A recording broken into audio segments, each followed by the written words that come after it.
All right, BLACKTREE TV. For this special edition of SoundCheck, we are celebrating 20 years of So Def with the creator, my man JD.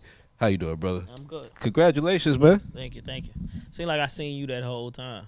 Yeah, man. I've been kind of Somewhere. chasing you around. I was like an intern for 4 years and stuff. Now chasing you around and just seeing you do big things. But I feel good to have seen part of the growth internally, and then like step outside to see you still growing and doing your thing. Thank you. It feels good. You know what I mean? It feels good to see people and to hear people say that they interned that, that's like a dream. Like I always dreamt of things like that. The people having employees and people saying that they got a little start from whatever I was doing. So Yeah, man. I think that's like an important lesson that people don't really get these days. Cause I mean, you didn't pay me to be an intern, but I got so much, just experience from rolling around with you guys and going to Impact and just learning what y'all were doing that it inspired, me to keep on going. I think that's what people should take today and keep on doing, man. yeah. Thank you for giving me that opportunity. I had to say that on camera, and for everybody else you gave, because I'm out here with Mario Singleton and there's other interns out here that's been blowing up from your camp. No, that's all good. I mean, I look at a bunch of people. Like I said, when I talk about this show, I tell people, Lil Jon's performing. They like, well, what does Lil Jon have to do with So Def? And I'm like, oh, I forgot. I didn't hear him, but he used to work there. You know what I mean? He was a very, very big, important part of the music that came out. I remember when he had that Pathfinder. He blew up after that bass All Stars too, and all that, man. Yeah, So totally. so how's the camp looking today? I mean, we started with Crisscross, Brad, everybody early on. The music has changed, the business has changed. I mean, you started a movement in Atlanta, Yeah. but how is So Def 2013, and what are your future plans going forward for the next 20 years? I mean, my future plans is just to, release music the same way that I always did.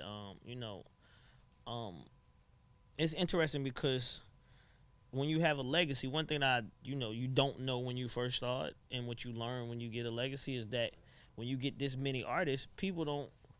They want to talk about all the old artists more than they talk about what's new. You know what I mean? So like last year, I released 3 new artists, which is difficult. You know what I'm saying? I put out Brandon Hines last year. I put out Leah LaBelle last year. And I mean, it's all their first singles. It's not their whole album, but it's like these are artists that are new and they came from no place, just like the rest of these artists that you know. And, you put out a single and you start getting a traction going, videos and this, that, and the third. And it's like, you still hear people saying, well, what's going on with So Def? And it's like, yo, we released 3 artists. You know what I'm saying? Like, what you want me to do? So, it's constantly a thing where you're gonna have you're gonna constantly have music coming, especially this year. 2013 is a lot of new artists, and I think people are starting to want that, and I think this concert is a birth of me bringing out new artists.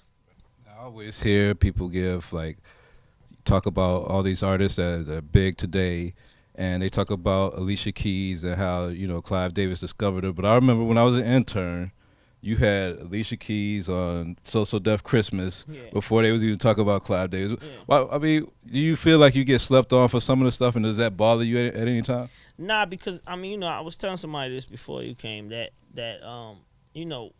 it's my own mistake, the things that have happened to me and So Def that you don't hear about, because I thought that when you become, at the top of the chain, top of the food chain, or you get a #1 record, that everything comes along with that. But information don't even come with that. You know what I'm saying? Like you get Escape had a #1 record, and people didn't even have too much information about them. They didn't have, and it was because I didn't have a publicist at the time.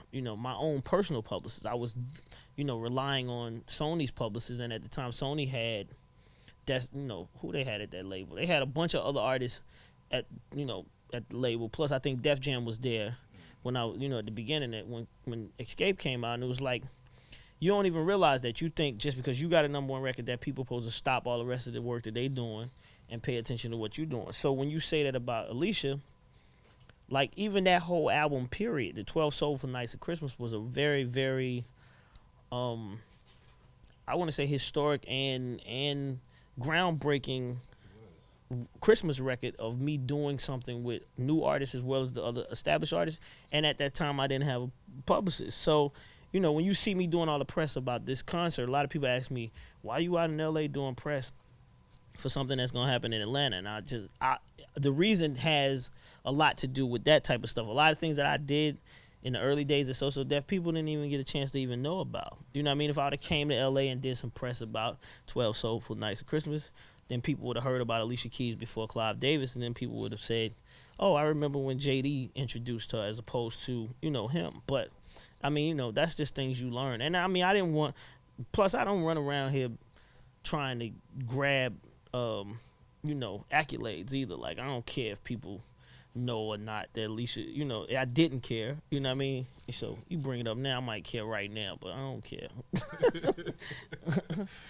Well, I mean, you say you don't care about accolades, but you've racked up so many songwriter awards, producer awards. I mean, So Def Camp is one of the most awarded, you know, camps in the business. So, again, hats off to you. What are the people to expect at this concert? You know, and they're going to see y'all celebrate. What are we going to hear? All the old classics with the new music? What's your plans for that? I mean, yeah, it's really no time to incorporate too much new music. It's all about, you know, each person's hit. And, you know, I think each person that's in the audience has a different time period when they was hit by So Def. So one person might have come up with Crisscross. One person that's probably next to that person probably skipped that whole Crisscross Brat Escape era and then joined on to Jagged Edge came. You know what I mean? Then you're going to have a group of people that only started knowing what So Def was when Bow Wow came, right? So it's like it's going to be multiple different people in the audience that are waiting for different moments, right? So I'm just going to hit you with the moments. That's all, you know. 20 years of the moments of the 20 years. Okay.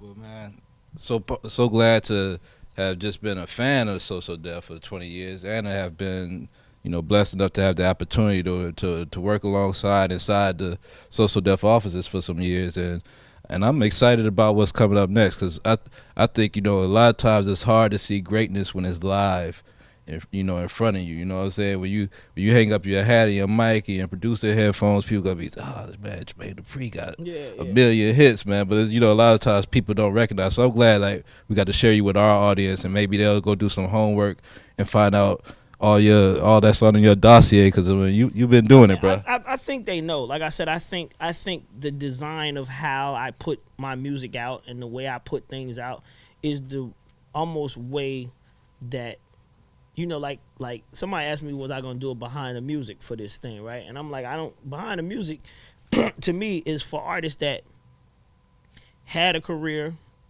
something went crazy in their career, and then they came back, right?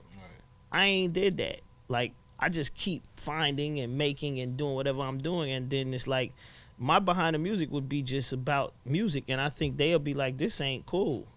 Cause he ain't went to jail, he ain't shot nobody, he ain't, you know what I mean, he ain't had no fight with a girl, or like, you know what I'm saying? I don't do that. I ain't into all the stupid shit that go on in the music business. I'm just into the business part of it and making sure that the music is right. So I think that has a lot to do with people not paying attention to the legacy, because I won't really allow you. You know what I'm saying? It's like when I DJ, people come to my shows and they be like, I can't wait till you play Money in a Thing. And I'm like, sorry, you're not gonna hear that tonight. Like, I'm playing this new music. It's new artists that's got records out. What makes you think I'm getting ready to go back to the 90s in my set right here and get that going?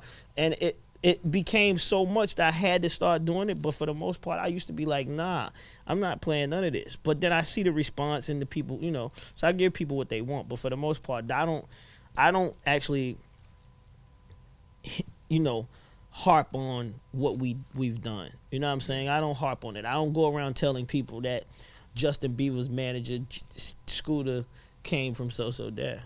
Yeah. You know what I mean? I will tell you if you ask me, but I don't like be throwing that out there. Like, you know what I'm saying? It's like I could have had him become like the person that introed this press conference. Like, that's what most people would have did. Like, just to milk the cow all the way out. Yeah. Just JD, make sure let's get everybody. Let's get Scooter to introduce it. Then the mayor. Like, I don't really be doing that. I just be more like, you know, I'm trying to make sure that people pay attention to the action that's happening. And maybe that's, maybe I should learn to milk the cow a little bit more, and then people probably won't say, well, you don't get the credit that you're supposed to get. But I'm cool with my life, though, by the way. Yeah, I think everybody is. I think everybody's envious, man. But thank you for your time. Keep doing it, bro. For sure. We'll keep on listening, watching, whatever you're doing, brother. Right. All right. Tuning out for SoundCheck, Jamal Finkley, BLACKTREE TV, with the man JD, So Def. The first step towards creating an improved future is developing the ability to envision it. Vision will ignite the fire of passion that fuels our commitment to do whatever it takes to achieve excellence. Only vision allows us to transform dreams of greatness into the reality of achievement through human actions. Vision has no boundaries and knows no limits. Our vision is what we become in life. Y'all know what this is.